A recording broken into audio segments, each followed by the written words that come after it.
نحمده ونصلي على رسوله الكريم أما بعد فأعوذ بالله من الشيطان الرجيم بسم الله الرحمن الرحيم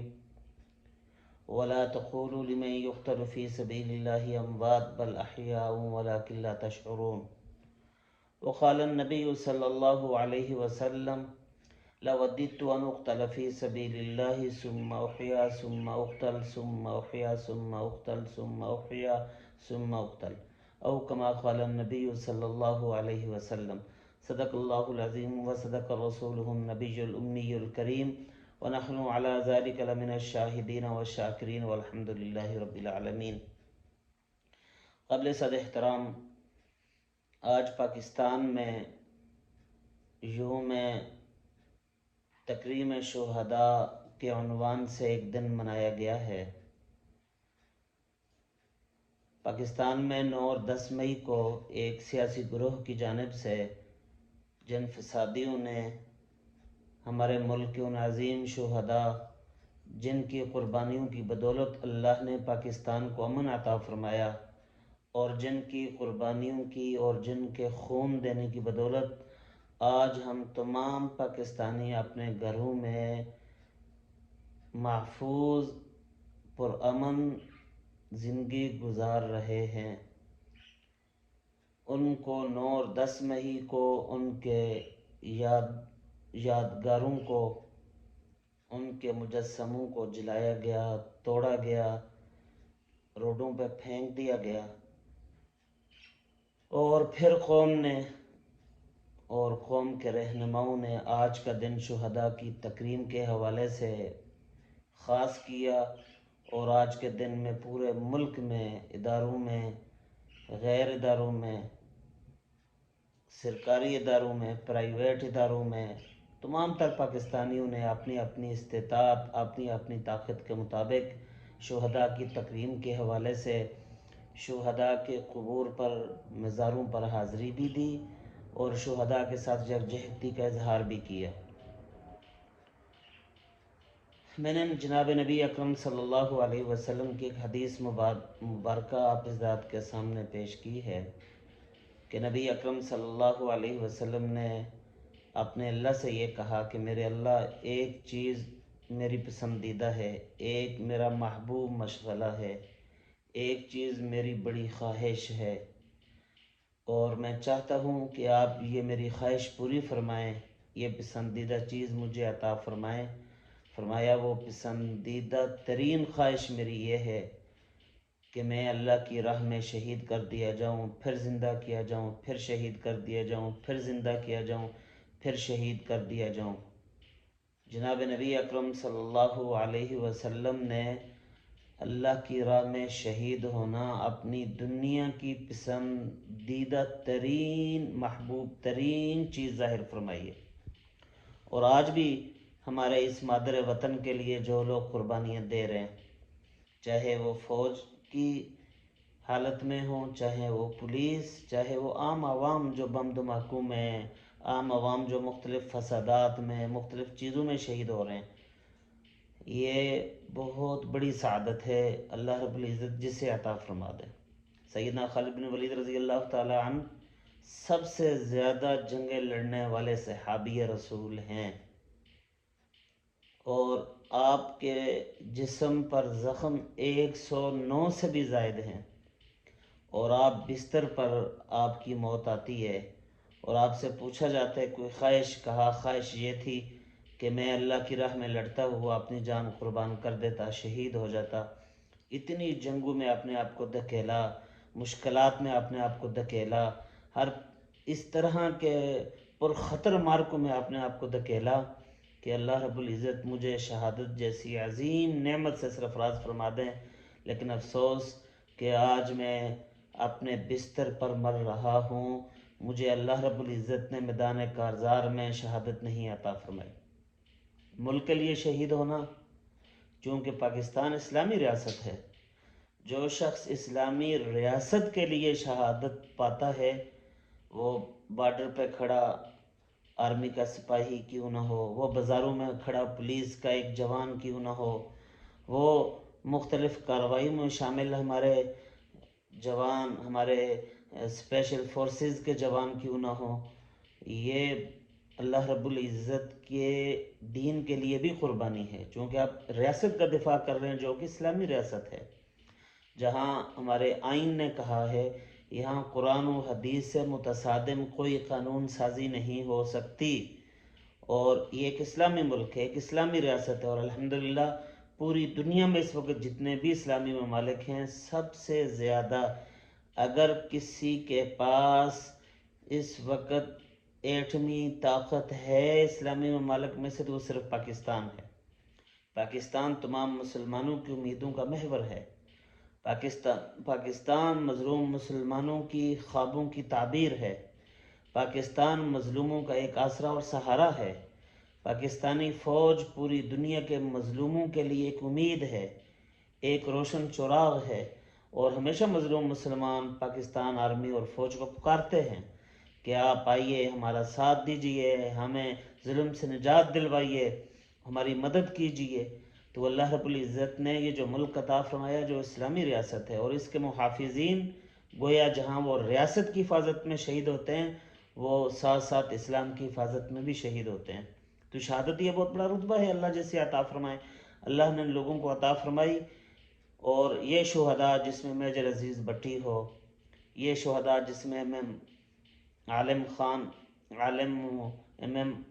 عالم ہوں، یہ وہ شہداء جن میں راشد مناس ہوں، یہ وہ شہداء جس میں کرنل شیر خان شہید ہوں، یہ وہ شہداء جس میں شبیر شریف شہید ہوں، یہ وہ شہداء کہ وہ شاعر نے کہا تھا وہ پھول کہ جن کو خون دے کر ہم نے رنگت بخشی ہے، دو چار سے دنیا واقف ہے، نہ جانے گمنام کتنے ہیں۔ پتہ نہیں کتنے گمنام ایسے ہیں کہ جن شہداء کو ہم جانتے نہیں ہیں، ہزاروں کی تعداد میں آرمی کے شہداء، ہزاروں کی تعداد میں پاکستانی عام لوگ، ہزاروں کی تعداد میں پولیس دیگر اداروں کے لوگ، جن کی قربانیوں کی بدولت اللہ رب العزت نے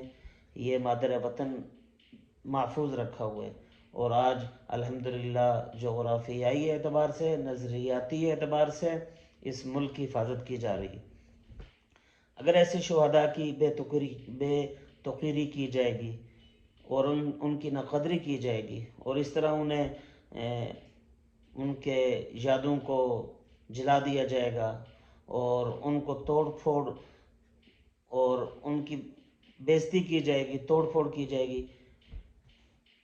تو اس طرح اپنی محسنوں کے ساتھ زیادتی کرنے والے لوگ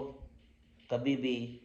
نہ اپنی ثقافت کی حفاظت کر سکتے ہیں، نہ تہذیب و تمدن کی حفاظت کر سکتے ہیں، نہ اپنے نظریات کی حفاظت کر سکتے ہیں۔ اگر فوج ہے مضبوط فوج تو پاکستان محفوظ ہے، وطن محفوظ ہے۔ اگر فوج کمزور ہے تو نہ آپ کے بارڈر محفوظ ہیں، نہ آپ کا وطن محفوظ ہے۔ اس لیے اللہ رب العزت نے ان شہداء کو چنا جن کو شہادتیں عطا فرمائی، اور آج کے اس مادیت کے دور میں جہاں لوگ پیسہ پیسہ پیسہ پیسہ پیسہ اور بس اسی چکر میں کہ ہم کیسے بس اپنے آپ کو مالدار سے مالدار بنا لیں، وہاں ایک جوان، ماں باپ کا ایک پیارا بیٹا، کڑیل جوان، کئی ماں باپ کے اکلوتے بیٹے اللہ کی راہ میں آرمی میں جاتے ہیں، پھر شہادت کے لیے بے قرار بے چین ہوتے ہیں، پھر کہیں ایسی جگہ میں ان کی تشکیل یا ان کی ڈیوٹیاں لگ جاتی ہیں جہاں پر اللہ انہیں شہادت سے سرفراز فرما دیتے ہیں۔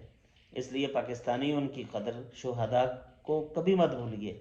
اور پھر شہداء اللہ نے قرآن میں فرمایا بل احیاء عند ربهم یرزقون، یہ تو زندہ ہیں اللہ کے ہاں اور انہیں رزق بھی دیا جاتا ہے۔ ہم انہیں اگر گالیاں دیں، ہم ان کی تحقیر کریں، ہم ان کی یادوں کو جلائیں، ہم ان کی یادوں میں تعمیر کی گئی مختلف علامتی چیزیں ان کو ہم اگر توڑ پھوڑ کے ساتھ جلا دیں تو یہ انسانیت نہیں ہے، نہ یہ پاکستانیت ہے، اور نہ یہ کوئی اسلامی خدمت ہے۔ اس لیے ہمیں چاہیے کہ ہم اپنے شہداء کے ساتھ بھرپور یکجہتی کریں، ان سے بھرپور محبت کا اظہار کریں، ان کی قدردانی کریں کہ ان لوگوں نے خون دیا، اپنی جوانیاں دیں، اور اللہ رب العزت نے ان کے خون کی بدولت آج ہمارے اس مادر وطن کی حفاظت فرمائی ہوئی۔ جہاں کمزور فوجیں تھیں، ہم کئی بار آپ سے گزارش کر چکے ہیں کہ آپ ان ممالک کی حالت دیکھ لیں، آپ کے سامنے وہ ممالک ہیں۔ بنگلہ دیش کے پاس کوئی مضبوط فوج نہیں ہے، اگرچہ وہ ہمارے ایک ٹکڑا ہے، 50 سال ہو گئے بنگلہ دیش کو آزاد ہوئے، اگرچہ وہ ہم سے مالی اعتبار سے، معاشی اعتبار سے کچھ بہتر ہے، کچھ مضبوط ہے، ان کے پاس ذخائر زر مبادلہ بھی ہم سے بہتر ہے، لیکن ان کے پاس کوئی محفوظ فوج نہیں ہے۔ کوئی بھی ملک چاہے انہیں لقمہ اجل بنا سکتا ہے، لیکن یہ پاکستان ہے جہاں ان فوجیوں کی وجہ سے، ان سرفروشوں کی وجہ سے اور ان جوان جذبوں والوں کی وجہ سے اللہ رب العزت نے آپ کے ملک کی حفاظت فرمائی ہے۔ آپ کے دشمن تھوڑے، ملک کو برباد کرنے کے لیے تھوڑی طاقتیں سرگرم ہیں، اندرون بیرون سازشیں تھوڑی ہو رہی ہیں۔ پہلے یہاں سازشیں مذہبی انداز میں ہوا کرتی تھی کہ مذہبی لوگوں کو خریدا جاتا تھا، اور پھر اب سازشیں ہو رہی ہیں سیاسی لوگوں کو خریدا جاتا ہے، وہ اداکار بنتے ہیں اور پھر اس ملک کی بربادی کے لیے وہ سب کچھ کرتے ہیں۔ تو اس لیے یہاں کوئی بھی ہو، آپ کا کوئی لیڈر ہو، یہاں تک کہ وہ آپ کے ماں باپ ہوں، وہ آپ کے بہن بھائی ہوں، وہ آپ کا کوئی بھی قریبی رشتہ ہو، اگر اس وطن کے خلاف وہ کسی بھی قسم کی سازش کریں یا ابھاریں یا ذہن بنانے کی کوشش کریں، آپ انہیں دو ٹوک جواب دیجئے کہ ہمیں اللہ اور اس کے رسول صلی اللہ علیہ وسلم کی محبت اور ایمان کے بعد دنیا کی سب سے زیادہ اگر کوئی چیز عزیز ہو سکتی ہے تو وہ اپنا وطن ہے، اور اپنے وطن جو عزت کا ذریعہ ہے، حفاظت کا ذریعہ ہے، نظریات کی حفاظت کا ذریعہ ہے، ثقافت تمدن کی حفاظت کا ذریعہ ہے، اور آج ہم الحمدللہ سر اٹھا کے جی رہے ہیں۔ ہندوستان کے مسلمان جب ان بیچاروں کو دیکھیں کس طرح کی زندگی جی رہے ہیں، آپ دیگر مسلمان جو اقلیت میں بیچارے مختلف دنیا کے جیسے برما کے مسلمانوں کو دیکھ لیں، اسی طریقے سے آپ صومالیہ کے مسلمانوں کو دیکھ لیں، اسی طریقے سے آپ وہ ارکان کے مسلمانوں کو دیکھ لیں، کس طریقے کے ساتھ ان کے ساتھ مظالم اور ان بیچاروں پر مظالم ڈھائے جا رہے ہیں، کن مظالم کے ساتھ وہ زندگی جی رہے ہیں، لیکن الحمدللہ ہم پرسکون اطمینان کے ساتھ یہاں زندگی جی رہے ہیں الحمدللہ۔ تو اس میں اللہ رب العزت نے یہ توفیق عطا فرمائی ایسے جوانوں کو جو آرمی میں جاتے ہیں، پولیس میں جاتے ہیں، انٹیلیجنس خفیہ اداروں میں قانون نافذ کرنے والے اداروں میں جاتے ہیں، پھر وہ اپنی اپنی استطاعت کے مطابق، اپنی اپنی ہمت کے مطابق پھر ملک کی حفاظت کرتے ہیں۔ تو ان لوگوں کے لیے دعا کیجئے گا، ان کے دست و بازو بنیے، اور آپ جن لوگوں نے قربانیاں دی ہیں ان کے ماں باپ کو، ان کے بہن بھائیوں کو، ان کی اولادوں کو، یہ کبھی محسوس نہ ہونے دیں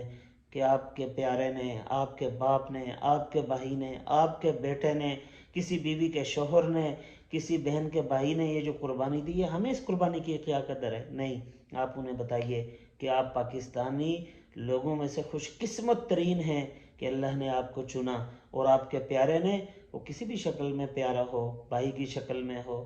وہ بیٹے کی شکل میں ہو، وہ شوہر کی شکل میں ہو، وہ باپ کی شکل میں ہو، کہ اللہ رب العزت نے اس کو قربانی کے لیے چنا اور اس پیارے نے قربانیاں دی، ہمیں ان کی قدر ہے، ان شہداء کی بھی، ان کے لواحقین کی بھی، ان کے ورثاء کی بھی۔ اور الحمدللہ الحمدللہ مدارس دینیوں سے پڑھنے والے علماء، الحمدللہ مذہبی طبقہ اس بات کا بھرپور احساس رکھتا ہے کہ یہ ملک، اس ملک میں پاکستان آرمی کا ایک اہم کردار ہے، ہم اس کی قدر کرتے ہیں۔ اس ملک میں پولیس کا ایک اپنا کردار ہے، ہم اس کا احترام کرتے ہیں۔ اس ملک میں تمام باقی اداروں کا ایک اپنا اپنا کردار ہے، ہم ان تمام کرداروں کو قدر کی نگاہ سے دیکھتے ہیں۔ اس لیے چاہیے کہ ہم تمام پاکستانی شہداء کی بھرپور تکریم کریں، شہداء کے لواحقین کو بھی عزت دیں۔ انشاءاللہ یہ جو سازش پاکستان میں شروع ہوئی تھی 9 اور 10 مئی کو، جس کا اظہار کیا گیا تھا، 9 اور 10 مئی کو جس طرح کی یہاں فساد، یہاں زمین میں فساد فی الارض پھیلانے کی کوشش کی گئی تھی، جس کو الحمدللہ ناپاک بنایا گیا، ناکام بنایا گیا، جس کو الحمدللہ، اور ان تمام ناپاک سازشوں کو بھی ناکام کیا گیا۔ انشاءاللہ العزیز یہ ملک محفوظ رہے گا، تا قیامت رہے گا، اور اللہ رب العزت اس کی حفاظت فرمائیں گے۔ اس کے لیے اسباب اللہ نے انسانوں کی شکل میں بنائے ہیں، مختلف لوگ ہیں جو ان کی حفاظت کرتے ہیں، کرتے رہیں گے آئندہ بھی انشاءاللہ۔ آج کے دن ہمیں فخر ہے اپنے شہداء پر، ہمیں فخر ہے ان شہداء کی فیملیز پر، ہمیں فخر ہے ان خاندانوں پر جن کے پیاروں نے، جن کے جوانوں نے اور اپنی جوانیاں اس ملک کے لیے، اسلام کے لیے، ایمان کے لیے قربان کی ہیں۔ اللہ رب العزت ان کی تمام قربانیوں کو قبول فرمائیں، اور ان کی قربانیوں کی بدولت اللہ رب العزت اس ملک کی سرحدات کی اندرون بیرون ہر طرح کی حفاظت فرمائیں، اور تمام سازشی عناصر سے اللہ اس ملک کو محفوظ فرمائیں۔ وآخر دعوانا الحمدللہ رب العالمین۔